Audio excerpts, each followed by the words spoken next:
Miss হবে না আপনার পছন্দের টিভি শো। দেখুন জি5 অ্যাপে একদম ফ্রি। মিহি কোথায় বলুন? মিহিকা ঘোষ কোথায়? মধুবনী, এখান থেকে চলুন, এখানে আমরা কোনো হেল্প করব না। আমি কোথাও যাব না, আমি মিহিকা না নিয়ে কোথাও যাব না। আমি স্কুলের মধ্যে দেখব একবার। সরো। মধুবনী, মধুবনী, মিহি স্কুলে নেই, আমি দেখেছি। আমাদের মিহিকে খুঁজে বের করতে হবে। স্কুলে নেই মানে? প্লিজ। মিহি কোথায়?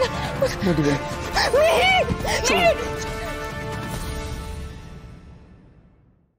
যখন একবার ভালো লোককে খুঁজতে গিয়ে হারিয়ে গেছিলাম, ভালো লোক বারবার আমায় বলছিল না বলে বেরাবে না।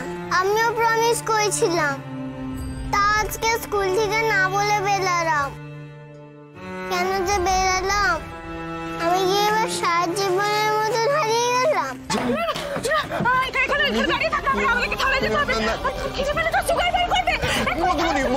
মধুবনী, আমার কথাটা শুনুন। আমার কথাটা শুনুন। পুলিশ আমার মনে হয় না ইমিডিয়েটলি হেল্প করতে পারবে। মধুবনী প্লিজ, মধুবনী দেখুন, আমার এখানে থাকি প্লিজ, আমরা খুঁজে বের করবো। আমাকে 2 মিনিট দিন, 2 মিনিট, জাস্ট 2 মিনিটস, 2 মিনিটস। ভালো লোকের সাথে আর মামার সাথে দেখা হবে না? রাজ দিদুন, ভালো দাদু, স্নেহান্ডি, ফ্রেন্ড আঙ্কেল, বুড়িওয়ালা দাদুটা, অনুষ্কা, অফিসের কত ফ্রেন্ড, কারোর সঙ্গে আমার দেখা হবে না। মধুবনী, মধুবনী, মধুবনী, মধুবনী, মধুবনী, মধুবনী, এই কিওসের মধ্যে আপনি মিহিকে কোথাও খুঁজে পাবেন না। মিহির কাছে যাব আমি। মধুবনী, মাম্মা, ভালো লোক আমাকে নিয়ে চলো। কোথায় তুমি? আমাদের দুজনকে মিহিকে খুঁজে বের করতে হবে প্লিজ। মিহি কোথায় গেল? কোথায় খুঁজবো এবার আমি মেয়েকে? ও যদি সত্যি একা একা গিয়ে থাকে এই বিক্ষোভের মধ্যে, কেমন আছে, কিভাবে আছে, আমি তো কিচ্ছু জানি না। ও কোথায় খুঁজবো আমার মেয়েকে?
জি5 ডাউনলোড করুন আর সব এপিসোড দেখুন একদম ফ্রি।